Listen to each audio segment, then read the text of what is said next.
do something bad to us, we are going to do things to you that have never been done before.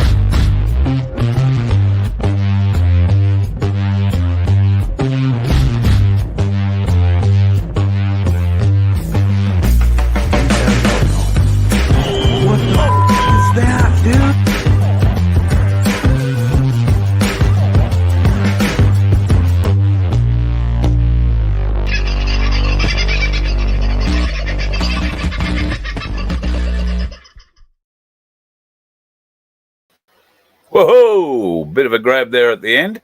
I'm just trying to see whether or not the Rumble channel is working. If you see me watching over here, that'll be what that's all about. Should have brushed my hair. Been out in the rain. Can't do a thing with it. You know how it is. I think I might just stop that. I think it's going to slow down the stream somewhat. The rain appears to have stopped, at least for about the last hour or so.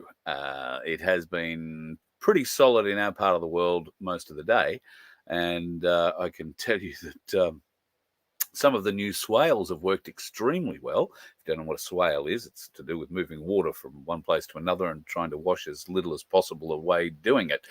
But got a couple of roads on the property that have swales on them, and we've needed to make sure they've been going okay. Actually been doing a great job, so the water's getting away and not damaging the road at all at the moment, which is really, really good.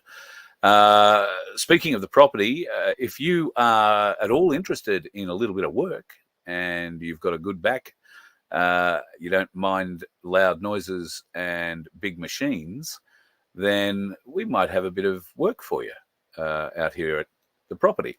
Now, we've got a lot of wood clearing to do. Most of the wood is on the ground already, and if you have a chainsaw, you'd be very welcome to bring it. But we need people to help with mulching in particular. So we have, like I say, a lot of downed wood, trees and such from the tornado that came through this area last Christmas. And it's been on the ground now for sort of 6 months, 6 months, 7 months, 8 months. Yeah, 8 months. And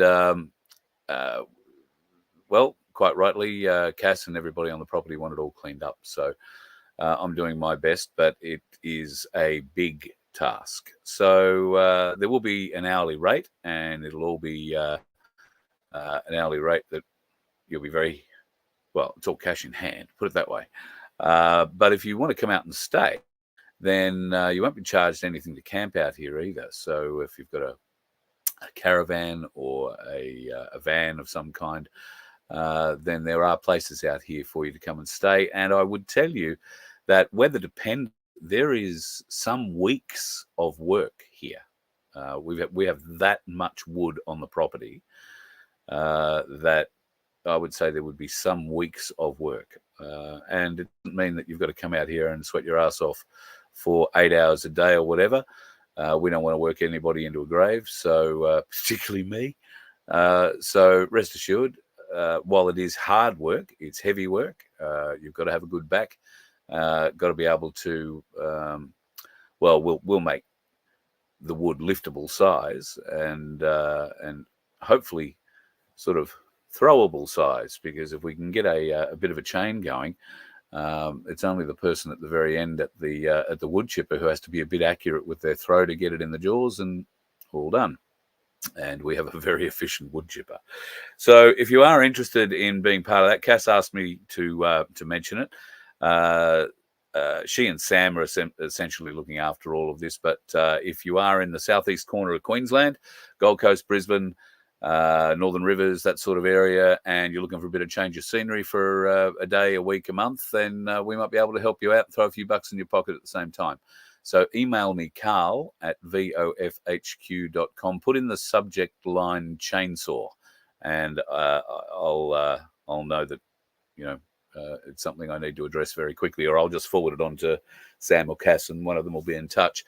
But we will we'll be commencing the operation fairly soon as the rain disappears and it's not dangerous underfoot to be standing on logs and that sort of thing. So we're lucky here. As much as it gets wet, it also dries out very, very quickly. So we won't have to wait too long for any of that. Angelina was first in the room tonight. Hello, how are you? And yes, absolutely stunning to see the sun. Well, you must be down my part of the woods because we didn't really see sun until late this afternoon. But I had to make a quick dash to Brisbane, to the southern end of Brisbane today, and it was quite nice there, actually, really nice. There had been rain, but at that time it was blue sky, and looking back up towards Brisbane, it looked like totally blue sky, so I don't know how it worked out for the rest of the day. Paul Orchard, nice to have you in. Tony, my good friend. I've posted in the chat, folks, at the very top of the chat, just after Tony has introduced himself. There is a link to today's little chat that I did from the car. That would have only been seen on the Nun 2K channel, and I haven't been able to get a hold of Vince to ask him to put it up on Rumble. So post it over on the Rumble channel as well. So if you want to go and have a bit of a look there at what I had to say earlier today, we will cover some of that in what I have to say tonight. So we'll see what happens. So I've posted that a couple of times up in there. G'day, Tim. How are you, mate? Yeah, thanks, mate. I love you. I know you've got your hands full, mate, and you're in the business of putting wooden things back together at the moment, not tearing them apart. I'd hate to get you on that particular slant. So you stick with what you're doing, brother, and you'll be fine. G'day, Neville. Nice to have you in, mate. Thanks for the emails. And Toxic, good to have you back in. The Rockin' Housewife, haven't seen you in for a little while. G'day, Phil. Hope you're well, brother. The personal accountant is in the building. Now, speaking of personal accountants, I am not completely sure, personal accountant, if in fact you are a personal accountant, but there does seem to be some very interesting news in the accountant or the accounting world. Yeah, I know. Who knew that there would be such interest? And let's be honest, not being the world's most exciting job, but still a very, very important job. The laws about whether or what you as a accountant particularly, but it might be a financial services advisor as well. This will extend out because I suspect most accountants will be financial services advisors. I could be wrong. And I haven't had an opportunity to speak with Cass about it yet. She'll know this inside out. But the big news appears to be that if you are an accountant, it will now be compulsory for you to divulge any mental health concerns that you personally have had or are going through when you get a new client. You will also have to divulge all this information to your existing clients and let them assess whether or not they still want to keep using your services. I'm not sure that I've explained that clearly, but it basically means accountants will have to basically supply their mental health history to every person looking for accounting services. And only after they have able, in the government's eyes, or the regulatory body's eyes, to make a decision or a determination as to whether or not you, as an accountant, are a fit and proper person to deal with their accounting issues. And while I can sort of see that a mental health assessment might be warranted in certain cases, I think the can of worms that this opens up broadly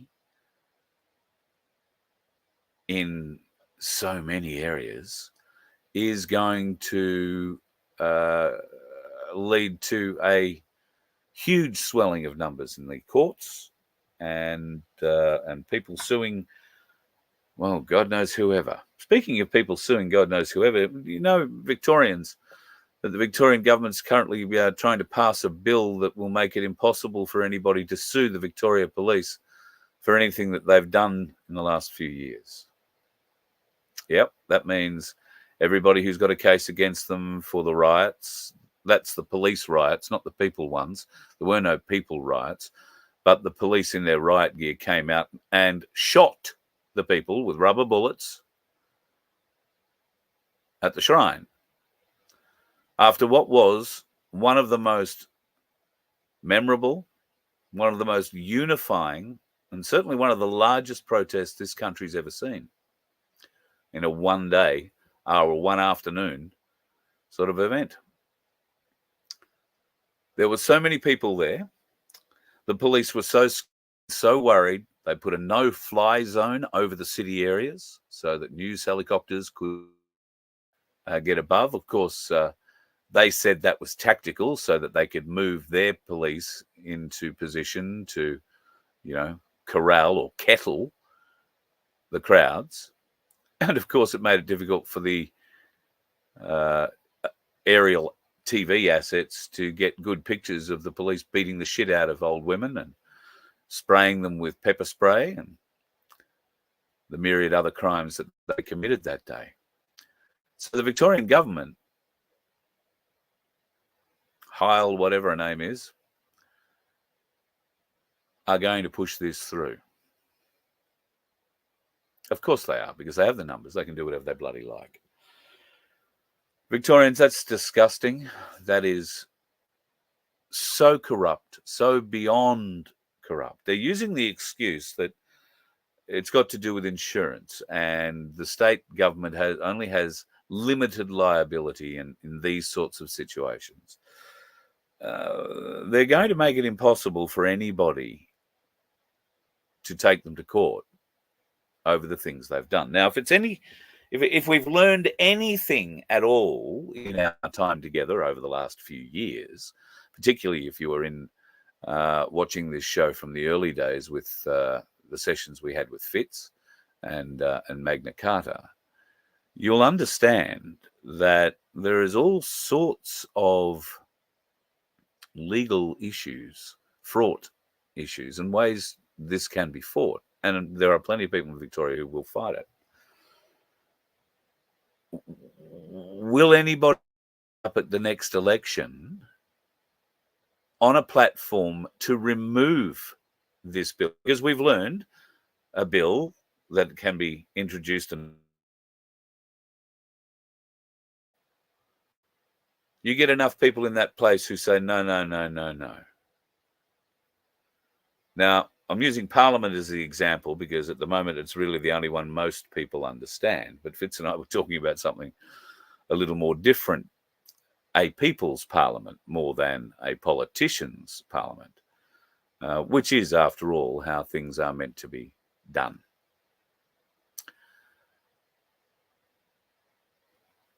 So I don't know how I got onto that, but I did, so apologise. Oh, yeah, I know that the accountant thing. Yeah, I've moved on.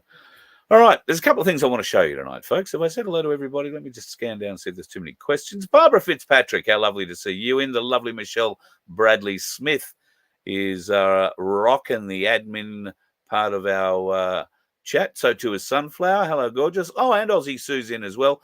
Aussie Sue has some of the best pictures on her Facebook page. I mean, some seriously spectacular, bloody, wonderfully spectacular. I'm padding here, in case you're wondering. Spectacular pictures. Today, of course, we have learned there is another monkeypox outbreak. This picture came off Aussie Sue's Facebook page. I just love that. There is another one, I think. I'm not sure if it came off hers or someone else's, where it's a similar photo. One monkey, one chimp saying, I'm not sick. We're not sick. Nobody's sick.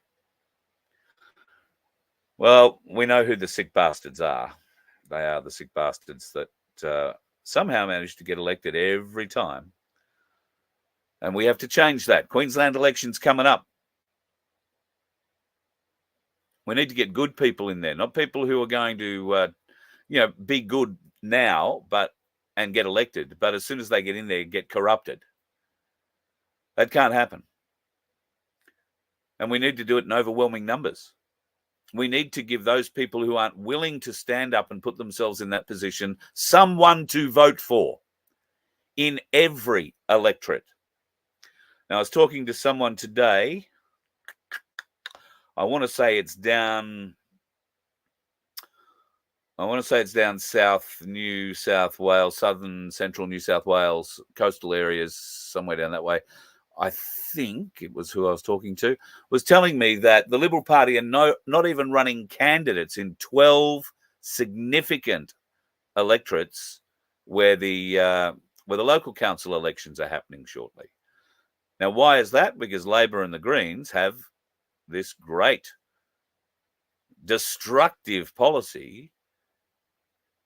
And why are the Liberal Party not putting anybody up in there? Because they obviously believe down that way there's a lot of tree huggers, a lot of Greens, and a lot of Labor people. Why waste the vote? Well, it might be the case. But that doesn't mean a few others down that way might be interested in standing up as independent people, willing to fight for the people at a local council level. And from there, if we can get enough power in enough local councils, change can be made. All you need is one more vote than the others.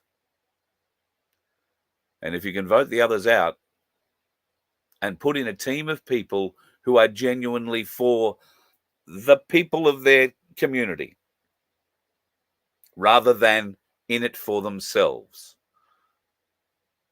Now, I'm sure my recollection, and my father was involved in local government. He was a town clerk or a shire secretary, whatever you want to call it.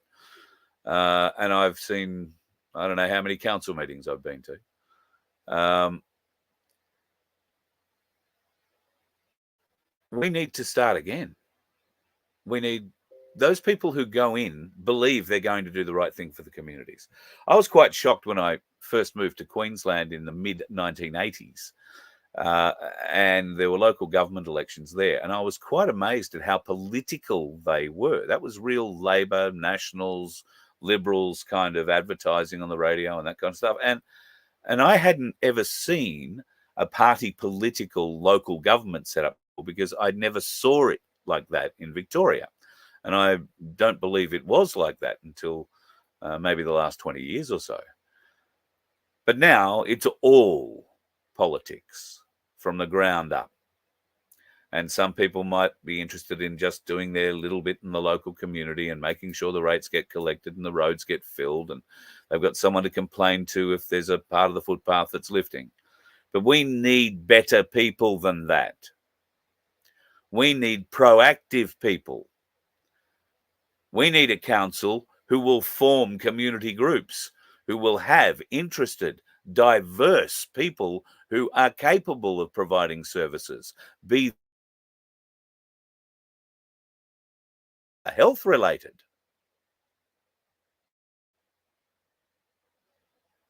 Now, you are those people.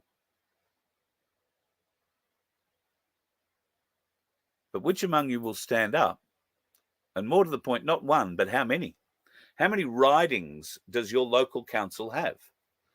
Because you need to stand multiple independents and stack your votes, because they'll do that vote, whatever they do, their vote sharing thing. Unless, yeah, I'm pretty sure they do that, preference voting. So you need to be able to preference each other, because God knows they're not going to preference you in any way, and your preferences will go to them if you don't preference each other. So you need to give the people choice in your area. And to do that, 8 to 15 to maybe a bit more than that of you need to stand up and be the people and sit in that chair.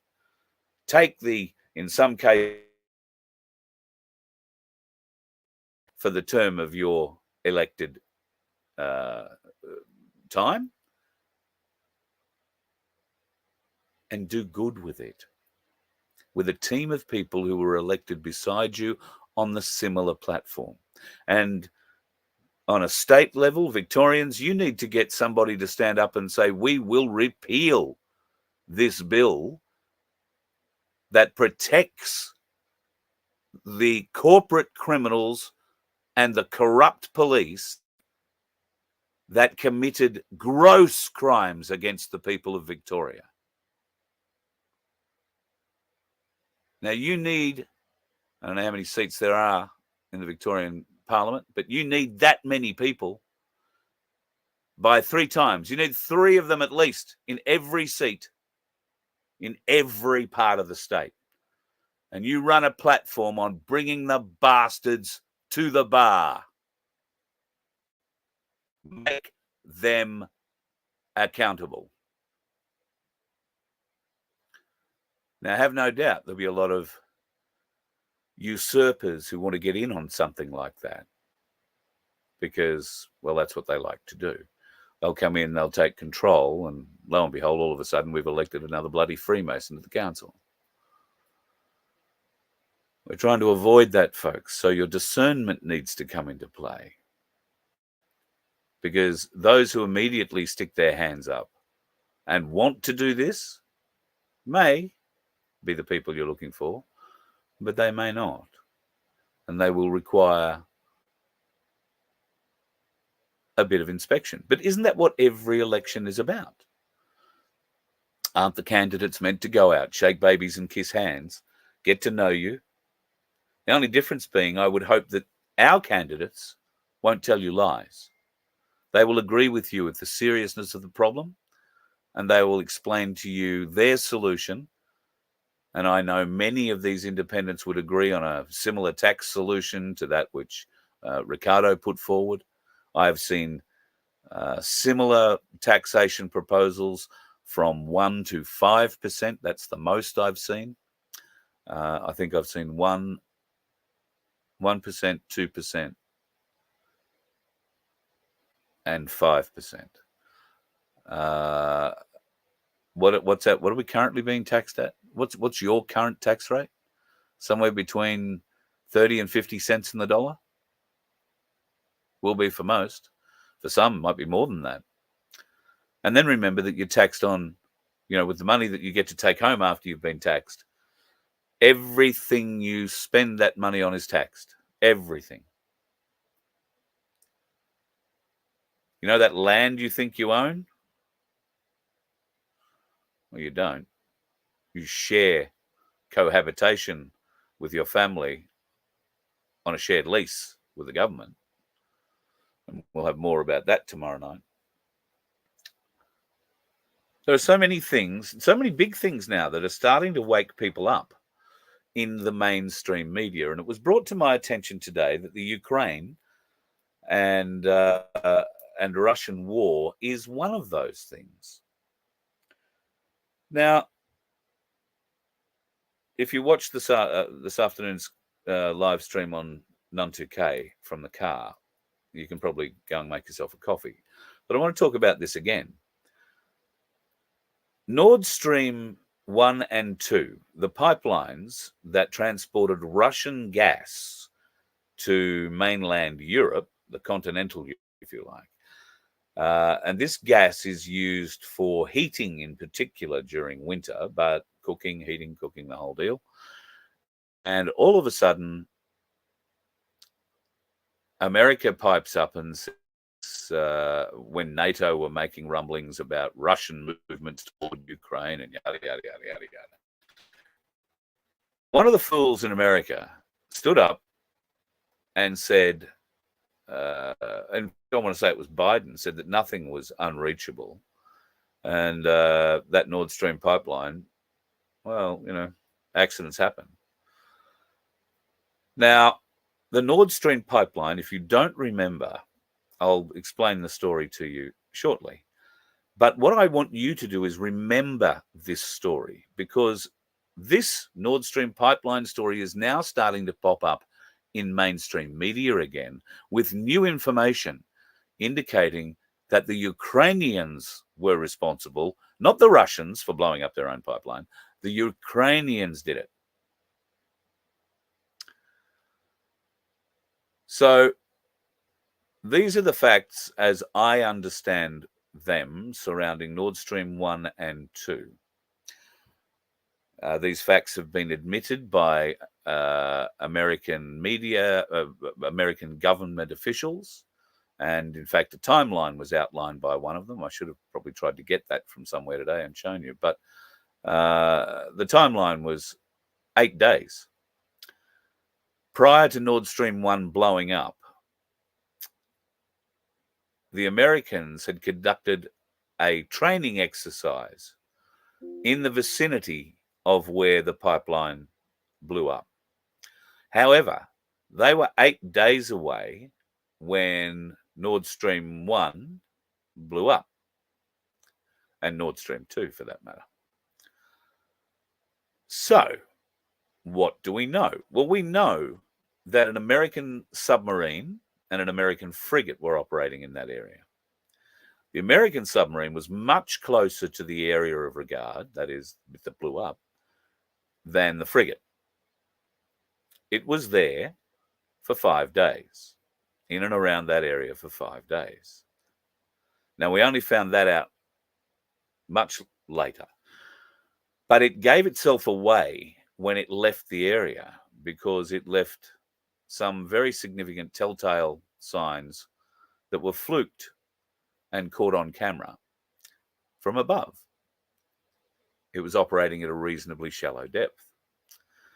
That vessel was identified and as a US nuclear submarine.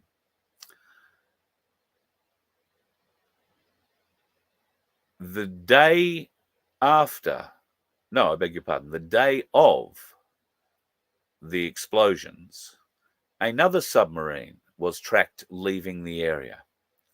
That was a French nuclear submarine. Now, that is the factual story of what happened. The media are now going to try and spin this, mainstream, are going to try and spin this that the Ukrainians somehow managed to gain a submarine and the sailors and the equipment needed to work at, well, the North Sea isn't shallow as such, I guess. But they don't and never did have access to that sort of technology. Russia would never allow them to keep a submarine, even though they did have a deep sea port. So the mainstream media are going to try and push this Ukrainian theory, and it's total bullshit. The whole reason that Nord Stream 1 and 2 was blown up is because Germany, a member of NATO, was wavering in their commitment to NATO's alliance to bring Ukraine into the fold and ostensibly start a war with Russia. Germany were backing away from that. Why? Well, because Germany were the biggest users of Nord Stream gas in the world. All their heating, all their cooking, natural gas cooking, everything came from that pipeline. And they got it at a pretty good rate from the Russians. What did the Russians get in return? They got hard currency from Germany. Now, this is why NATO was so pissed off, because they'd effectively strangled the hard currency going into Russia using sanctions. But here was NATO member Germany paying Russia for their gas. And Germany quite rightly said, we need the gas. You know, they're only going to turn the pipe down or crank the price up. But we need the gas. Now, NATO, in their infinite wisdom, said, well, what if you couldn't get it from Russia? You'd have to get it from somewhere else. You know, we'll find a way. And Germany said, oh, no. You know, we couldn't go back to the old way. Well, you're going to have to.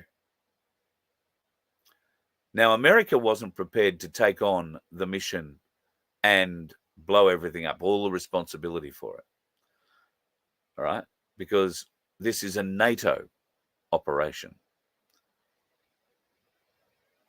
So from my understanding of events surrounding that NATO operation, the US submarine went in with divers, equipment, and explosives and rigged Nord Stream 1 and Nord Stream 2 to explode by remote control. Then they got back in their submarine and scuttled off 8 days, I think it was, before the explosions happened. Now, the explosions weren't on timers. They were remotely controlled and remotely detonated from the French submarine, which was seen departing the area shortly after the explosions. Why? Because they are the two largest allies outside of Germany in NATO. And America could never be seen to be attacking Russia itself. Instead, rogue elements, let's call them, of NATO helped. Well, we now know what those rogue elements of NATO are. They're really the cabal military, Army, Navy, and Air Force. And things have changed somewhat in that part of the world. So now, with the losses that are occurring in Ukraine, forget about what they're telling you, the huge losses in Russia. The losses in Ukraine are staggering. And it is quite ridiculous to believe that without the aid of some significant weaponry from NATO, and they seem very, well, lukewarm would be the way I would term how they would like to use that sort of weaponry. They don't have a big appetite for it. In fact, this story of Ukraine being responsible for Nord Stream 1 and 2 being blown up in the mainstream media smacks to me as a plant story which will enable NATO to distance itself from Ukraine, saving a little bit of face.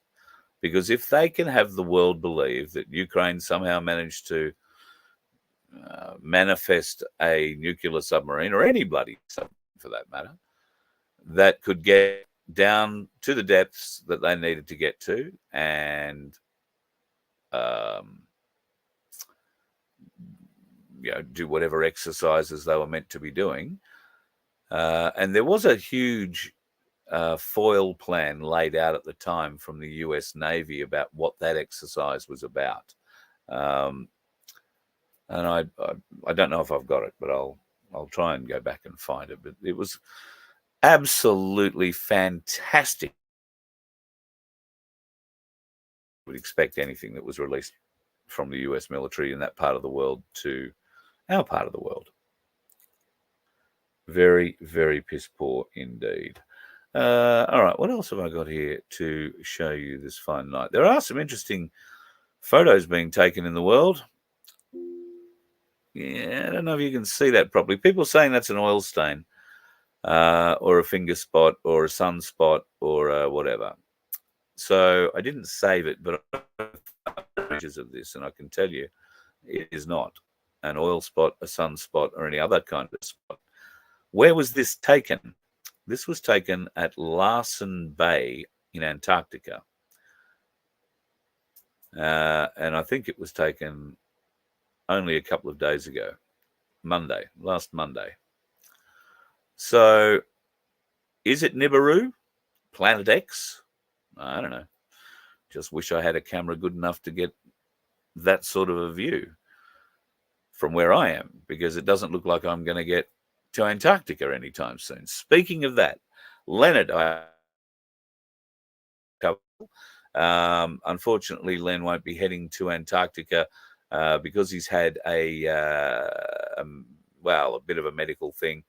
The company that takes everybody down to Antarctica has asked him to pay an outrageous evacuation fee up front, which I guess he would get back if he didn't need to get evacuated. But the fee was in the vicinity of I want to say 48,000 Australian dollars, which would have put it over 75 or 80,000, well, 70 to 80,000 American dollars. That was just as an insurance policy should he have a medical episode on the ice and they need to fly him out, which would mean they covered the cost of the 737 down and back just for him. I think that'd do enough for my heart right there, just hearing that. I wouldn't be going. So unfortunately, Len won't be heading off to Antarctica.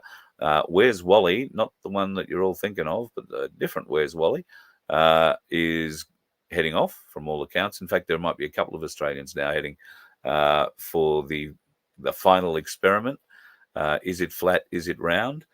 More on that in the days and weeks ahead. I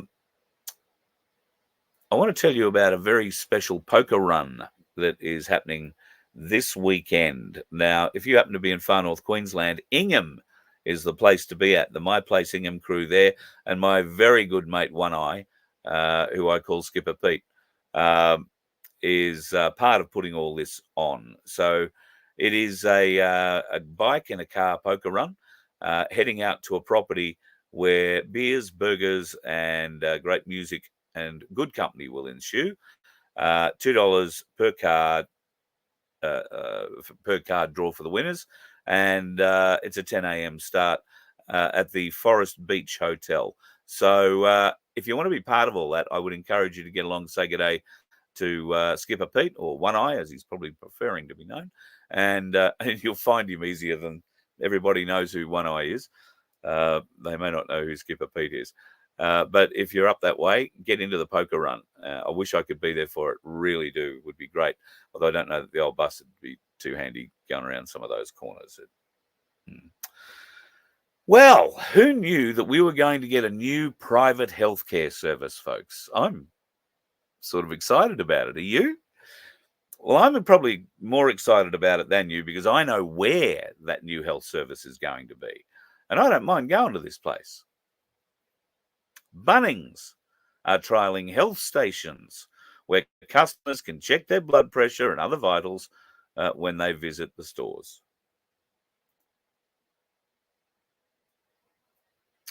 I noticed the other day that there are now defibrillators in every aisle at Bunnings. You taking a note? Or maybe every second aisle. Defibrillators are popping up everywhere in businesses all around the place. A very disturbing study has been released by an international study by a large group of cancer specialist doctors who have gone through their books and compared new patients for the last 2 years. They were staggered to discover that of all of them, and I forget now exactly how many that number was, but it was some hundreds of cancer, very high-end cancer specialists, doctors, said that in the last 2 years, not one of them, not one, had a new cancer patient older than 45.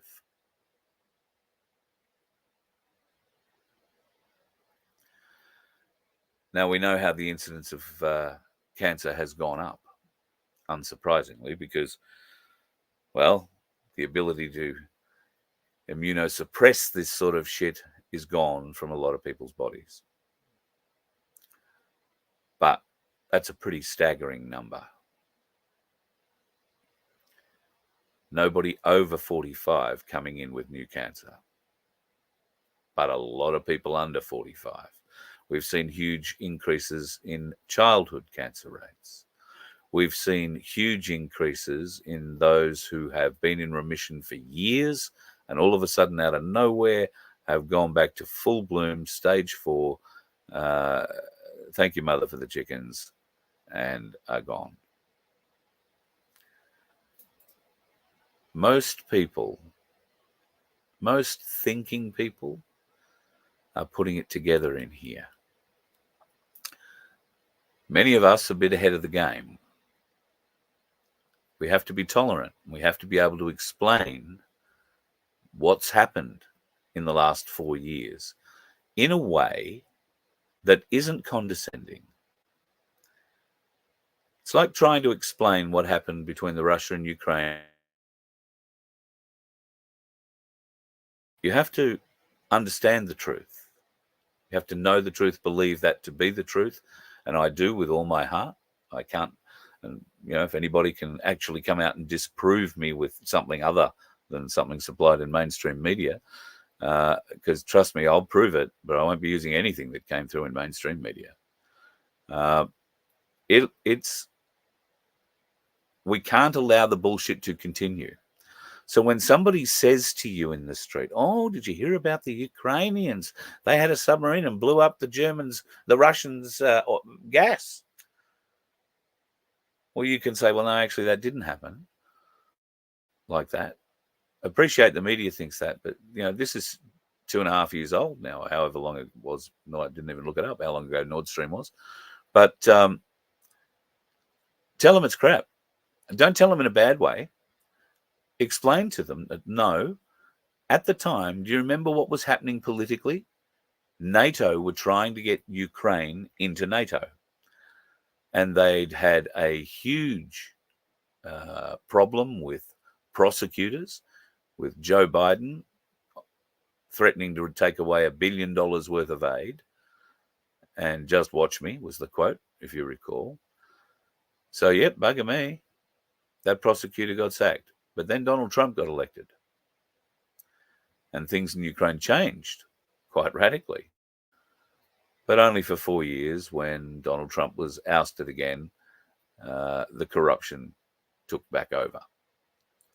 However, in that 4 years, so much was learned, particularly about the secret biolabs that the US were producing God knows what sort of toxic shit out of along the border with Russia. And we know 100% for sure that what was being studied in those biolabs was genetically modified agents to target specific genetic types of Russians, particularly the ones that lived along the border. Didn't want to kill the ones in far western Russia. No. Or far eastern Russia, that would be. Or the ones in northern Russia, or the ones in... No, just the ones in the area of regard that NATO were very interested in. Now, maybe it doesn't mean much to you. Maybe you don't understand the geography of the area. I would urge you to have a look at a map. I would urge you to go and have a look at Vladimir Putin's interview with Tucker Carlson and just watch the first 20 minutes. In that first 20 minutes, he gives a very accurate historical representation of how and why Ukraine is Russia and always has been. And I would urge any people that you come across that need this explained to them to watch that particular interview, particularly the first 20 minutes where Putin gives him a history lesson in a very nice way. I'm sure Tucker Carlson didn't think that's what he was getting at the time. It took him a little while to understand that he needed to know that history so that what came next made more sense. We need to be able to be that way with the newbies, the normies, who are just starting to come to. And they're starting to come to because there are so many weird, truly weird, shocking things that are happening in this country. Too many restrictions being placed upon us, and only more of them to come.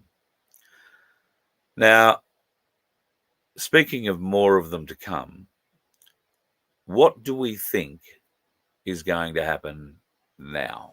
Today, the emergency committee met and advised me that, in its view, the situation constitutes a public health emergency of international concern. I have accepted that advice. The detection and rapid spread of a new clade of Mpox in eastern DRC, its detection in neighboring countries that had not previously reported Mpox, and the potential for further spread within Africa and beyond is very worrying. In addition to other outbreaks of other clades of Mpox in other parts of Africa, it's clear that a coordinated international response is essential to stop these outbreaks and save lives.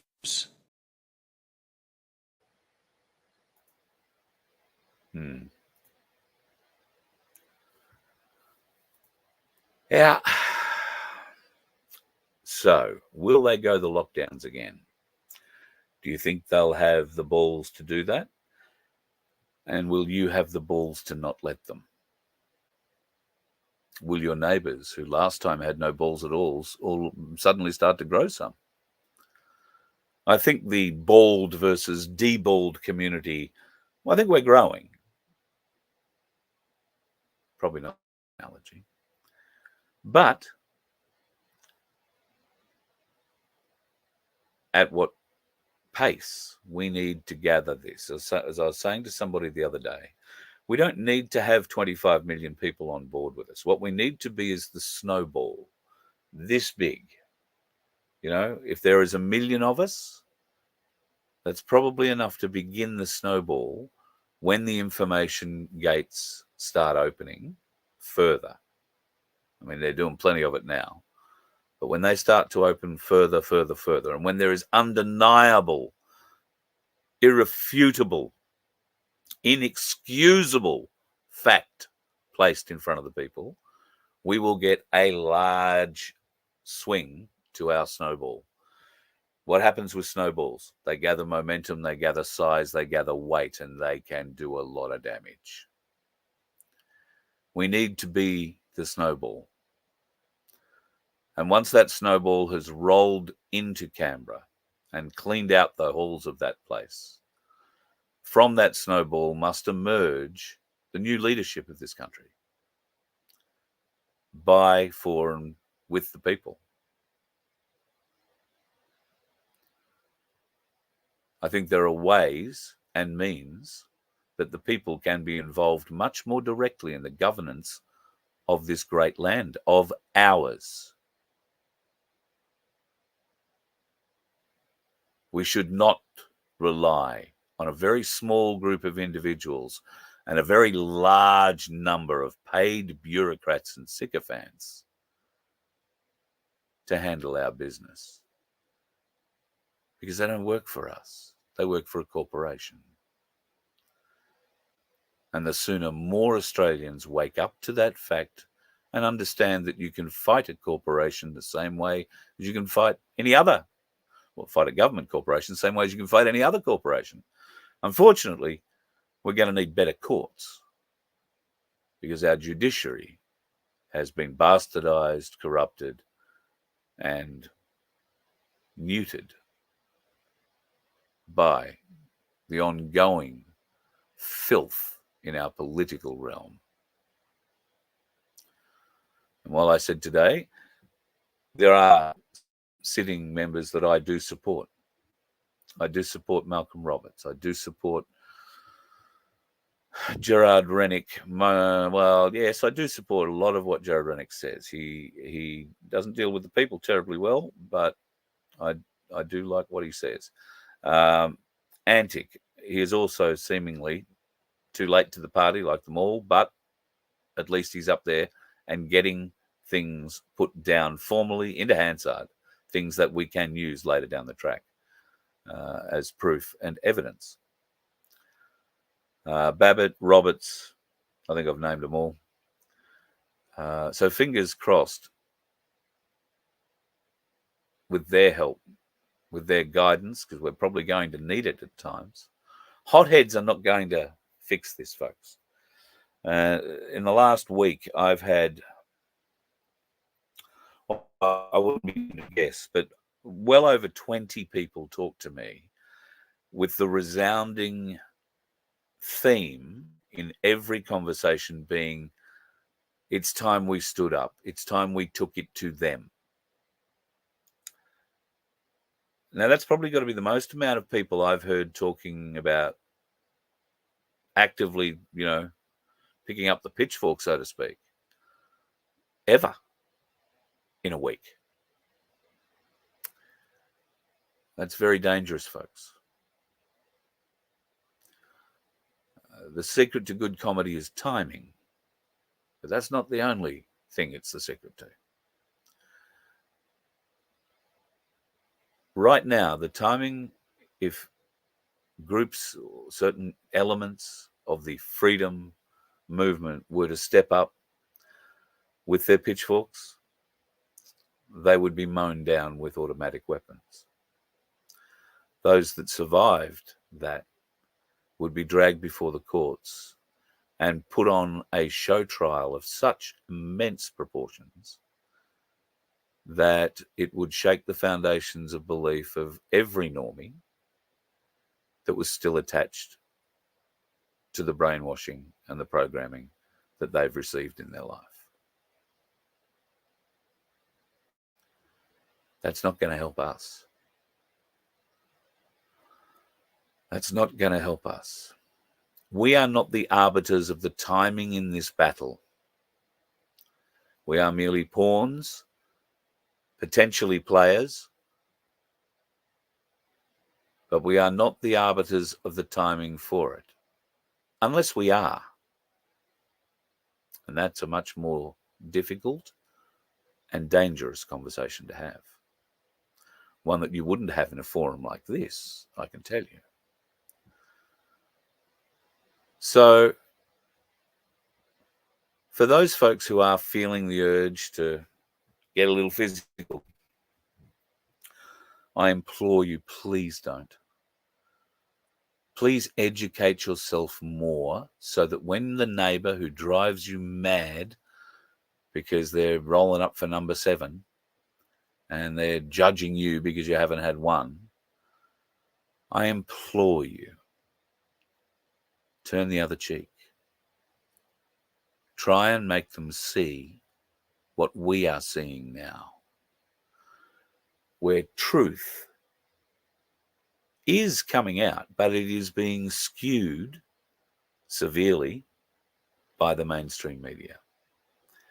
Let them know that there are other media areas where people who do real research, they may not present or look, like the TV presenters that they're used to seeing. But the research that these people do and the figures that they present, well, can only be refuted if you're prepared to put in the work to refute them. If you want to test those figures and say, oh, that's bullshit, oh, that can't be right, well, we'll do that. Because that's one of the greatest ways to learn what we're doing here. I felt sure some years ago that somewhere on the TGA website, they would tell us that the whole jab was a medical experiment. It took time to go through the pages of the website. I narrowed down to where I thought it might be and turned out reasonably close. It only took a few hours to find it. But when I did, I almost missed it because it was slipped into a line in a paragraph. The results of the medical trial the clinical trial will be available in mid-2023.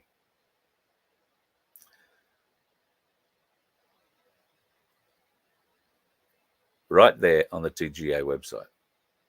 Now, I was having arguments with people at that stage who didn't believe that it was a medical experiment. Oh, the government would never do that to you.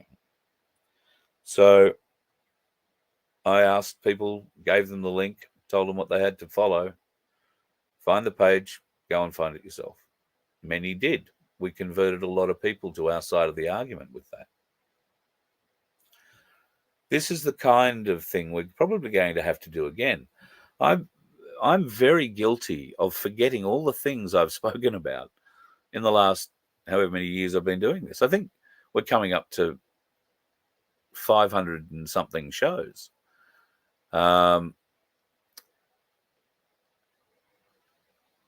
There is so much that I covered back in the early days that I have stored up here. And when, I get a message like I did today from Cass, where she was telling me about this whole Ukraine thing, I'm like, yeah, but we know that, and we know this, and we know that. And she's going, yeah, but the normies don't. Well, she's 100% right. And we've forgotten so much. I mean, how long has it been since you've thought about Nord Stream? So we've forgotten so much about what set up the position we are currently in now, that we must go back. We must go back and have another look at what we did. And maybe that's something that if you've got a bit of time and you know how to cut some video, I'd appreciate your help with, because I don't have the time to go back through my old shows, but there would be chunks of those shows that might be worth bringing out and uploading as a separate little video, where we do explain, back in the day, 2, 3, 4 years ago, whenever it was, the little things that are now starting to come out and being manipulated by mainstream media. We can tell and show and prove we are truthful. And the date stamps and time stamps on those videos going back years, not just mine, everybody's videos. Those date stamps go back years, which will put paid to the lie that we were all conspiracy theorists and that there was nothing to worry about. Would help clear many people's names. But by now, if you're a conspiracy theorist, you wear that badge with pride. You will quite happily fuck up somebody's dinner party when they ask you a snide question about, is the earth flat or round, flat or a globe? Or they ask you how many jabs you've had. Or when you say none, they attack you, cast aspersions at your mental acuity. I love those sorts of dinner parties. God, I love them. There's usually a lot of academics there.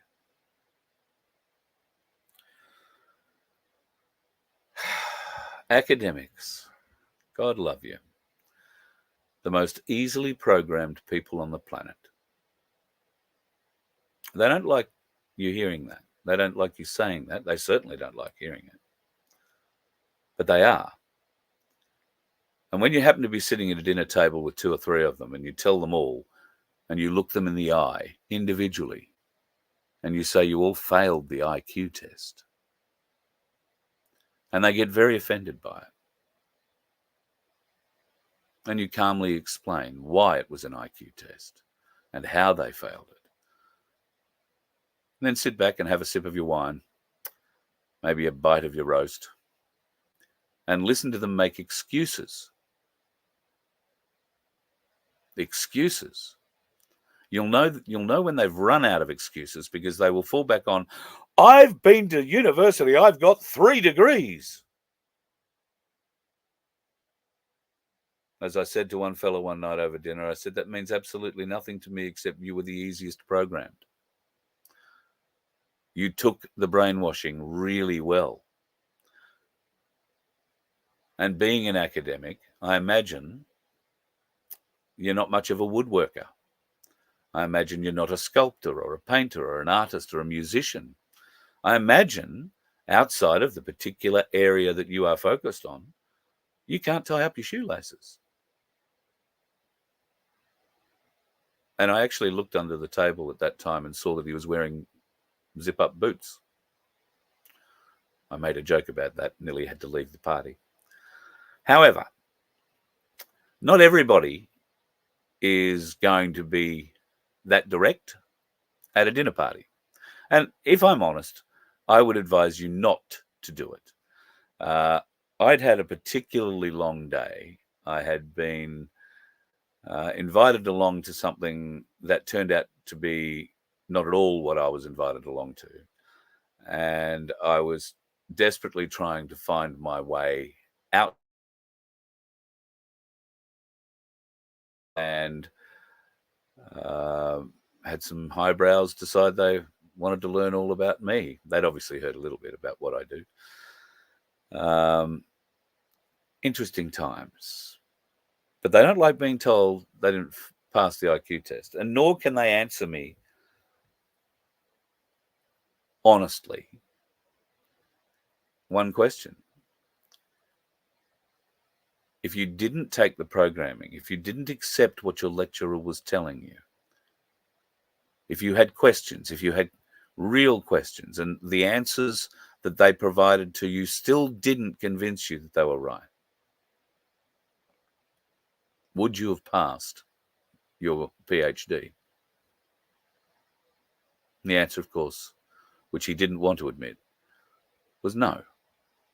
Of course he wouldn't. There is not one person that holds a bachelor of anything, a PhD of anything, a master's in anything that ever got it because they questioned the lecturer teaching it to them. They learned by rote.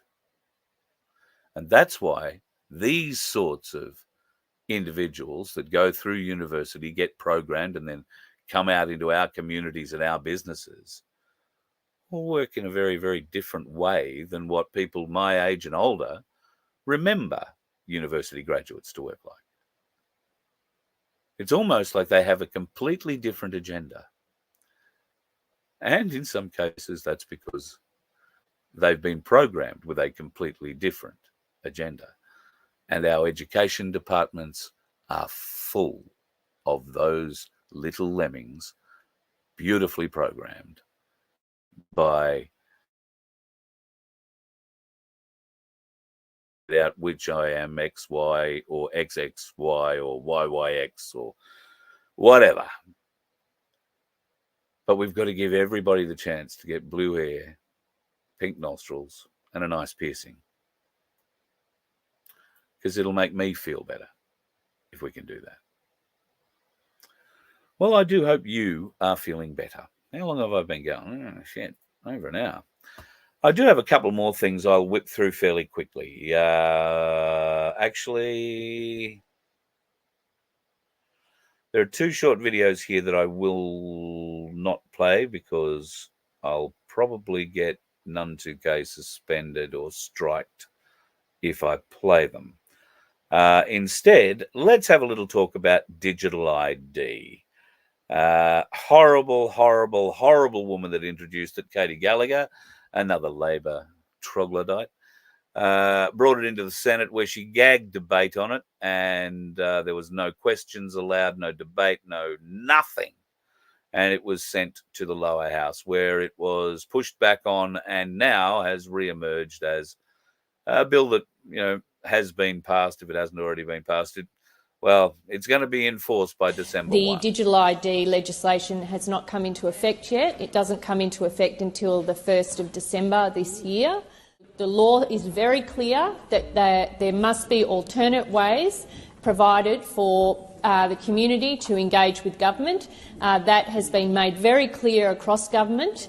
And I would say if you want to forward me that constituent, I would be issue, even if it's de-identified, I'd be very happy to look at it, but we have been very clear. It is a voluntary system, it is a safe system, it is a secure system, and it's simply a means of verifying yourself in a way that gives you control of your own documentation. Why the fuck do I need to verify myself? I know who I am. I have a little piece of plastic with my photo on it. It looks like me, has my name beside it. Well, has a name beside it. It's a name. But it's a name that, anybody in authority understand and accept if I wave it at them. It's going to go a lot further than that, folks. Yes, there will be an alternative way. Let me outline how you get a passport. Right now, passports 2 to 4 weeks. You should have a passport in that time frame. Once this is introduced, if you use a digital ID, you will get your passport similar time frame, much quicker, possibly. If you choose not to go through a system, but go through whatever other identification hoop they choose, it will be the long road, the very long road. You need a passport to get out of the country by the end of the week. That means a rush job. All right, that can be done. It's an extra cost, but yes, we can do it. What's your digital ID number? I don't have one. Oh, well, now you're going to have to come in the office, and then we've got a mountain of paperwork for you to fill out. We're going to have to question you as to why don't you have a digital ID? It'd be so much easier if you had a digital ID. We can't see you for 2 weeks because we have people coming in. We're backed up. Yeah, they don't tell you they have one person working that desk and 500 people a day lining up for it. That's how they will drive you to a digital ID for a passport. But oh, wait, snarky. And I particularly want you to wait. And I hope this video pauses at the right point at the end of this video. I want you to look at this smarmy prick's face at the end of this little speech he gives. Today, I unveil a project that we have in development that we call the Trust Exchange, or TEX. I'm collaborating on this project with my colleagues, Senator Katie Gallagher, the Minister of Finance, who has carriage of digital ID, and the Assistant Treasurer and Minister for the ATO, Stephen Jones. Service Australia is partnering with other government systems to develop TEX, to give Australians the ability to verify their identity and credentials based on official information already held by the Australian Government. I want to stress that TEX is currently in the proof of concept stage. We have an $11.4 million Commonwealth investment in the build-out as part of the Digital ID project. I think business is keen, and to be clear, TEX will be an opt-in system. I suspect people will vote with their feet once they have an option, and they'll choose businesses that offer them the convenience of control and security of TEX. I'm pleased to advise that Telstra and Google have welcomed the opportunity to be involved in the development of this important step towards our digital future. And the Tech Council of Australia, the Commonwealth Bank and employment platform SEEK have all given in-principle support for TEX. Imagine if we practiced radical trust in the people, the consumers of government services, and we listen to them about what they need and how they want to access it. In return, we may be rewarded with the radical trust from the community necessary to fulfil our ambitions of an easy, useful, simple, safe, seamless digital future. Thank you very much.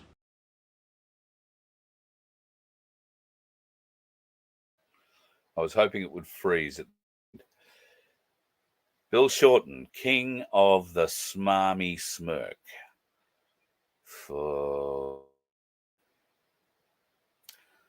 He thinks himself so smart being able to deliver that. I'd suggest you go back and watch it 2 or 3 times and listen to exactly what he is saying there. It's very important. We're going to talk about it more tomorrow night. But what does it all mean? Australians won't have to pull out their licence at the pub anymore under a gold standard digital ID being developed. Government Services Minister Bill Shorten is today unveiling the new initiative. It means when you enter a club or hotel, a digital token will be sent to that business to verify you are who you say you are without transferring them your data. It also cracks down on scammers by limiting data shared with businesses. It sends every venue you go to a token verifying that, yes, you are the person you say you are standing at the door. Why? Does it sound familiar to you in any way, shape or form? Does it sound like the QR code crap you had to go through a couple of years ago? Because that's exactly what it is. A QR code. Yep. You may not have to wave your license around anymore. You'll just walk in with a QR code. Now, what I'm interested in is if it doesn't provide any personal information, the QR code, well, you all know what a QR code looks like. It doesn't have a picture on it. So what's the difference? Maybe they will put a picture on it. So what's the difference between a QR card with a code on it and my picture and my license with my picture? The big difference is You've just told the government where you've gone, what time you've gone, how long you've stayed there, what you've had to drink and be merry with, how much you've shoved into a pokey. I mean, the clubs already know that if you're a pokey player and a regular and you play off a card, they know exactly how much money you put in every week, every day, every minute. They can break it down that low. And they mark that. Do you want to share that with the government? Because that's what this card will do. No longer will you have to walk up to a pokey machine and just wave your game card at it. Oh, no. No, now you'll need to get your QR code ID yourself into that poker machine, then pull out your spendings card, which will have another QR code on it, and you can beep that up to whatever pressure, whatever amount you want to please to play, and then you go away. Now, if the government decides after a couple of hours playing and you've lost $500 that you can't play anymore, I think that's probably a good thing. But their clubs are already onto that kind of thing now and doing it. So why would government need to be involved? They're saying in both those grabs, it's for our benefit. What possible benefit is there in having the government send a club I'm going to a token that says, yeah, that's Carl? How does that make me safer? Bear in mind, our government likes to push you into MyGov, a completely corrupted and hackable service. Not through the front door, no, but through the associated services. The government knows this. They're not doing anything greatly to fix it. So all your MyGov information, everything they hold on you, is hackable. Don't believe for 1 second that it's not. If you can, walk away. Walk away. Walk away. But their plan is to drive us to it. Further, harder, faster. Has to be avoided, folks. We have to push back. We have to make sure that we get people into power that we trust and who will do the right thing. Maybe are incorruptible. I don't know if such a person exists, but there are good people in the world. There are good people in your town. How about you be the one responsible for finding one and seeing whether you can encourage them to stand up and be the person your area needs in the next election, whether that be local, state, or federal. That's what we need. To close tonight, I'm going to play one last video. I find this one particularly disturbing because of all the bullshit we've had to go through regarding plastic. Now, while I do not subscribe to throwing plastics or getting plastics into the ocean, I'm sure none of us do, and I have been watching some amazing new inventions regarding capturing the plastics in our oceans and what to do with it once it's been caught. That's something I don't know for what reason I've actually had an idea on for many years, and I'm looking to see whether or not there is something like that technology around, and there kind of sort of is, but there kind of sort of isn't either. So I'm just having a bit of a look. I'm not in a position to go and build a ship and go around picking up the world's garbage, but who knows? If Nasara Jasara comes our way, I just might be. One of the big messages with plastic straws where they were killing our wildlife.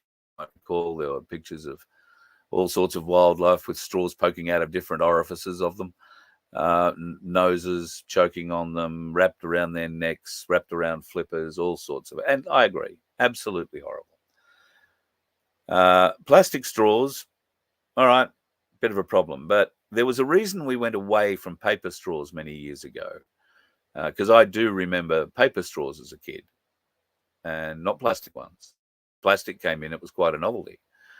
However, a warning has now come out from a man in a blue hat, and it's probably worth heeding. All right, here's a quick tip. You know those paper straws that are really good for the environment? Well, the glue that holds it together is extremely toxic. So if you're faced with those straws, you're better off just drinking out of the cup.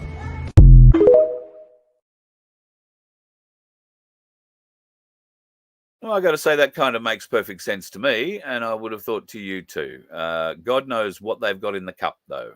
Usually waxed on the inside, though, so if you can drink it fast enough, you probably will do okay with it. There is one final image I'd like to show you. Of course, we spoke about Mpox being the next big thing, but there's another shocking disease which has so far killed 19 people. Health warning is a deadly virus with no cure, spreads to 19 humans in Europe. It's unstoppable. And what is it called? It's called the sloth virus. Don't pay it too much attention, folks. We'll just keep going with the monkeypox at this point in time. And speaking of monkeys, I haven't been into the chat, so I haven't seen anybody asking me anything. Hang on a minute. I'll try and do a quick scroll, see if anybody has.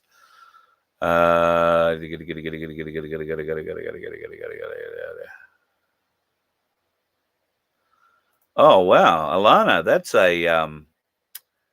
that's pretty wild. He's got to pay $1,400 just to keep his money away from Cbus and the likes. Well, that would be the fees I would have thought to set up. Is that right? That'd be the fees I would have thought to set up without any transfer fees from another super fund, so to speak, transferring money across from another super fund. So to set up from scratch, I would have thought that's cheap for a self-managed super fund, and it's a tax deduction. So I would be probably embracing that. Well, at 17, I was going to drink my $110 a week wage, unfortunately, rather than thinking about doing something decent with it. G'day, Agate Master. Haven't seen you in for a little while. Angela, lovely to see you from the Republic or the Communist Republic of Victoria. Angela, I don't know if you know about it or you've already booked or not, but coming to Victoria for the great My Place Camp Out, happening November 29th through to December the 1st. Doris and Maddie, and I don't know that Maddie's heavily involved with the organisation of it, and Becky, of course, from Truth Seekers TV, heavily involved in the arranging of this fabulous weekend away. And I'm heading down to that one too. So, Angela, if you're going to be around, why don't you make a booking? You can do so by going to myplaceaustralia.org and clicking on the link, finding out more information, registering for it there. I don't know. I've got to ring Beckio, actually, and Doris and find out how many spaces are left. I know we have a few people who are going to be travelling with me heading down to Victoria. I know one of those groups in particular do not want to travel down the coast road. So we might be able to arrange something a bit different. Go down the inland way and come back up the coast road, because I am, come hell or high water, stopping in at Sandy and Baz's place, which is the Donkey Sanctuary. Now, I've asked you before, I'll ask you again, folks, the GoFundMe page, I haven't got the link here to show you tonight, but on previous shows I've put it up. You please grab that link, go and have a look. The Donkey Sanctuary needs a new float, and we're working with a float manufacturing company, trying to get some sort of a deal from them at the moment, hoping we can help out, but no news to report on that so far, unfortunately. But we will keep fingers crossed and never give up in this business. That's what we do. So sorry, Alana, that was my, I said that before. No, you've got to pay to set up a super fund. It's a trust. So everybody pays to set up a self-managed super fund. But like I say, it is a tax deduction. And I'm sure if $1,400 up front was difficult and hard for him to come by, as I'm sure at 17 years seemed like a hell of a mountain. I guess save it would be my advice. Save it. There's probably one or two other ways you could do this, but it would mean amalgamating with your super or something like that. And I think it would just be very, very messy. And I'm no advisor in this area. Cass's team are the best to talk to and the cheapest. Go and ask. If you think $1,400 is expensive, Alana, ring another company, any other taxation accounting company and self-managed super fund setter-uppers, and ask them what it would cost to set up a self-managed super fund for a 17-year-old who's never had a job before. And I'd be interested to see the results, see how they compare. Thank you, Phil. It was Wollongong I was talking about. No Liberal Party candidates. Wow. That's, wow. Now, that would be...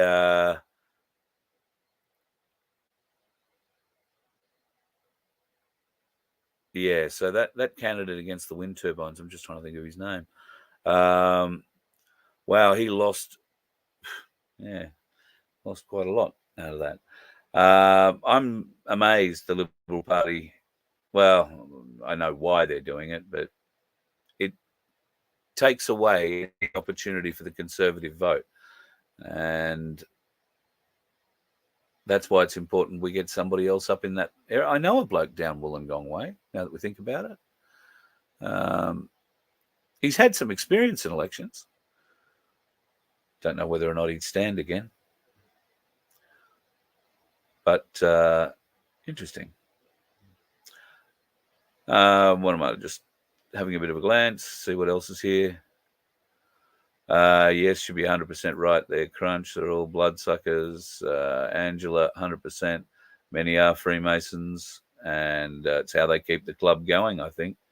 And they start at the lowest levels.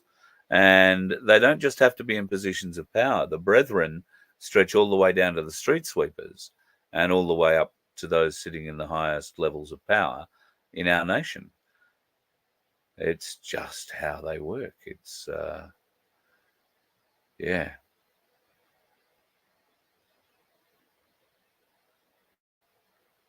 Yeah. Okay, I'm just scanning. Oh, Rock and Housewife, you are so right on this. It's so hard to trust anyone from the government ever again. So hard to trust anyone from the health services ever again. You know, it's just, I'm sure most of them thought they were doing the right thing. But what they have in fact done is expose the industry they thought they were doing good in to what it really is doing. And now their bosses and their actions are showing that there is obviously another agenda working. And while you're just a mainstream nurse working on the wards, there ain't nothing you can do about it. You will comply or you will be sacked. If you don't like it, we will just chop back your hours to a point where you'll go looking for a new job. It is beyond pathetic. It is great union authorized tactics for HR people to use. Why is it union authorized? Well, because in many cases, the hospital is paying the union fees of many people working in the hospital, except those people don't know they've joined a union. And do you know who headed up the union that was best known for doing that a few years back? That prick Bill Shorten. He's the bloke that took away penalty rates to all the workers for spotless cleaning in Victoria. He was the one that got the benefit of the members' dues that Spotless paid on behalf of all their employees to the AWU. They didn't know, the employees didn't know they'd been signed up to a union. Why was Bill signing people up to a union and not telling them they were signed up? Well, union in politics, and particularly in union and Labor politics, numbers are power. The more people you have in the union, the more power base you have, the bigger stick you can wield in the political playground. And Bill Shorten came with the biggest political stick. That's why he got a tilt at the prime ministership. Thankfully, there were still some journalists capable of being honest, and most of the people saw him for what he is. That horrible little bastard at school with the cheeky little smirk who'd dob on you in a second for doing anything and make $1 out of your demise any way he could. That's the filthy prick who is also in charge of the NDIA/NDIS. You know, that organization that spends over $62 billion a year, the largest amount of budget allocated money, bar none, over and above our defense forces.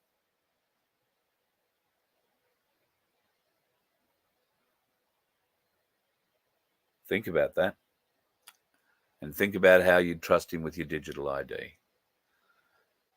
Because right now, I wouldn't trust the bastard as far as I could kick him, and my digital ID, well, there won't be a digital ID in my future unless something very, very drastic is made to happen. So, and I would hope feel exactly the same way. In fact, if it did come down to being forced into a digital ID situation at some point, I think many of us might start acting like dickheads, and not just on the road. You let one ant stand up to us, then they all might stand up. Those puny little ants outnumber us 100 to 1. And if they ever figure that out, there goes our way of life. It's not about food. It's about keeping those ants in line. That's why we're going back. Does anybody else want to stay? Let's rock!